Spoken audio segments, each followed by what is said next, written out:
Tourism sector को लेकर budget में कुछ बढ़िया ऐलान होते दिखे और टूरिज्म सेक्टर के ही जाने माने एक्सपर्ट नवीन कुंडू साहब हमारे साथ कार्यक्रम में हो रहे हैं शामिल। जरा उनसे समझते हैं कि क्या कुछ बड़ी चीजें टूरिज्म सेक्टर के लिए इस बजट में होती दिख रही। नवीन जी, स्वागत है आपका। सबसे पहले बताएं सर कि क्या कुछ खास लगा टूरिज्म सेक्टर के लिए इस बजट में? देखिए अनिल जी, दो तीन चीजें हैं। एक तो इंफ्रास्ट्रक्चर जो है 11.11 लाख करोड़ का, उससे बहुत बूस्ट मिलेगा बिकॉज उससे एयरपोर्ट्स बढ़ रहे हैं और उससे काफी बूस्ट मिलेगा। लेकिन मैं चाह रहा था कि उसमें अगर होटल को इंफ्रास्ट्रक्चर सेक्टर में घोषित किया जाता तो बहुत बढ़िया होता।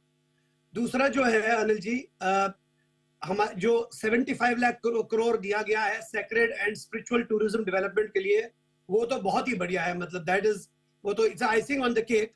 और उससे काफी होटल सेक्टर को, इंफ्रास्ट्रक्चर ऑफ द टूरिज्म को बहुत बढ़ावा मिलेगा। उससे मुझे लगता है कहीं कहीं नई ट्रेनें डाली जाएंगी जो भारत गौरव ट्रेन के सिस्टम में चलेंगी।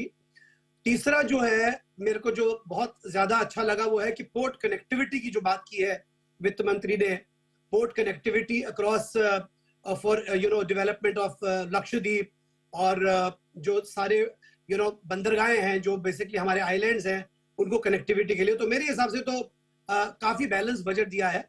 लेकिन मेरी हमेशा जो शिकायत है वो यही रहेगी कि इस बार भी टूरिज्म को प्रायोरिटी सेक्टर नहीं दिया गया और इस बार भी टूरिज्म को इंडस्ट्री नहीं घोषित किया गया। शायद वो जुलाई वाले बजट के लिए रखा गया हो। नवीन जी, निराश ना हो, उदास ना हो। मेरे ख्याल से वित्त मंत्री जी सुनेगी। और अब आपने जब जी बिजनेस के प्लेटफॉर्म पे कहा है तो बात पहुंचेगी जरूर, निकली है तो दूर तक जाएगी। लेकिन ये बताएं कि एक और जो बड़ा फोकस पॉइंट जो नजर आ रहा है स्पिरिचुअल टूरिज्म को लेकर, राइट, इस बजट में भी वित्त मंत्री जी ने उसका उल्लेख किया। क्या संभावनाएं आप वहां देखते हैं? देखिए, मैं वहां चाहता हूं कि 3 टियर डेवलपमेंट हो वहां पे। एक तो वहां होटल्स एंड रिजॉर्ट्स की डेवलपमेंट हो ताकि लोगों को कन्वीनियंट हो वहां रहने में। एयरलाइन एंड एयर कनेक्टिविटी वहां बढ़ जाए। जैसे मैं आपको बताऊं, अभी अगर आप तिरुपति जाते हैं तो दिल्ली और बॉम्बे से एक डायरेक्ट फ्लाइट है, वो भी वाया हैदराबाद है। तो मैं चाहता हूं कि वहां पे थोड़ा सा एविएशन को थोड़ा बढ़ावा मिले और थोड़ी स्पेशल ट्रेन अनाउंस की जाए स्पिरिचुअल टूरिज्म के लिए। क्योंकि देखिए, स्पिरिचुअल टूरिज्म और जैसे सैक्रेड टूरिज्म कहते हैं, वो सिर्फ इंडिया और इंडियंस के लिए नहीं है, उसके लिए बहुत लोग बाहर से आते हैं, एनआरआईज आते हैं, बहुत लोग बाहर से आते हैं। सो कनेक्टिविटी एंड अकोमोडेशन पे ज्यादा फोकस रखूंगा मैं। तो ये आपके लिए आता हुआ दिख रहा है इस वक्त। स्पिरिचुअल टूरिज्म को लेकर भी बड़े बदलाव होते दिख रहे हैं। एयरपोर्ट्स पर भी सरकार का फोकस है। कुछ नए एयरपोर्ट्स और बनाने की योजना है। उड़ान योजना में भी और नए एयरपोर्ट्स जोड़ेंगे। क्या कुछ बढ़ावा मिलेगा टूरिज्म को और क्या कुछ करने की जरूरत है? देखिए, टूरिज्म में आप बढ़ावा तो मिलेगा ही, जितने एयरपोर्ट बढ़ेंगे उतना बढ़ावा मिलेगा। लेकिन मेरे हिसाब से एक छोटी सी चीज जो इन्हें मेन बजट में करनी चाहिए वो ये है कि जो स्मॉलर एयरलाइंस हैं, छोटी एयरलाइंस हैं जो छोटे जहाज चलाएगी, उससे कनेक्टिविटी बढ़िया मिलेगी। अगर आप देखें आज इंडिया में इतनी नेशनल पार्क्स हैं, इतने हिल स्टेशंस हैं, वो एयरलाइन स्ट्रिप्स से कनेक्टेड नहीं है।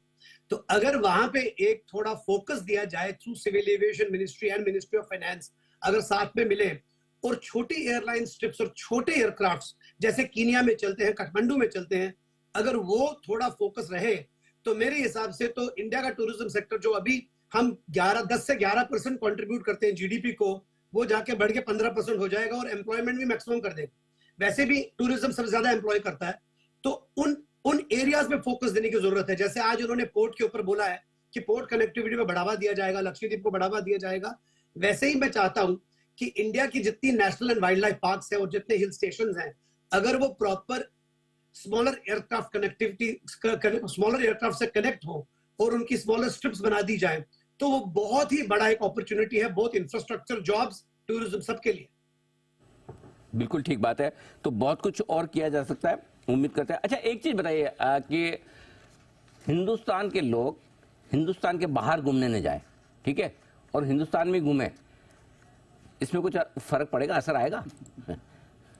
देखिए, पिछले 2 सालों से 3 सालों से हमने एक ट्रेंड देखा है जब से कोविड हुआ है कि इंडिया के एवरेज रेट ऑफ होटल पर रूम बढ़ा है हिंदुस्तानियों से, ना ही कि फॉरेन टूरिस्ट से। ये एक बहुत बड़ा ट्रेंड है और जो कंटिन्यू होता रहेगा। इंडियंस तो बाहर जाएंगे ही, इंडिया बहुत बड़ा मार्केट है, 140 करोड़ लोग हैं यहाँ पे और 25 मिलियन टूरिस्ट जो है आउटबाउंड ट्रैवलर्स होंगे इस साल। लेकिन मुझे लगता है वो 25 मिलियन ट्रैवलर जो हैं वो इंडिया में भी कम से कम 3 या 4 बार ट्रैवल करेंगे। जिस हिसाब से अब टूरिज्म की जो बातें हो रही हैं, जो पहले तो बिल्कुल नहीं होती थी, जो बातें हो रही हैं, तो मेरे हिसाब से तो मैं बहुत बुलिश हूँ इंडियन डोमेस्टिक टूरिज्म को लेके, क्योंकि आप देखेंगे पिछले 3 साल का ट्रेंड, 4 साल का ट्रेंड, तो होटल के एवरेज डेली रेट्स बढ़ते जा रहे हैं। तो वो एक टेस्टिमनी है कि इंडिया में लोग ज्यादा ट्रैवल करेंगे और करते रहेंगे, और मैं उसके बारे में बहुत बुलिश हूँ। तो चलिए, काफी कुछ हुआ है इस बजट में और काफी कुछ जुलाई वाले बजट में टूरिज्म सेक्टर के लिए होगा। नवीन जी, बहुत बहुत धन्यवाद आपका, आपने क्विक कॉल किया और ये सारी इंफॉर्मेशन हमारे दर्शकों के सामने रखी है। Thank you so much sir.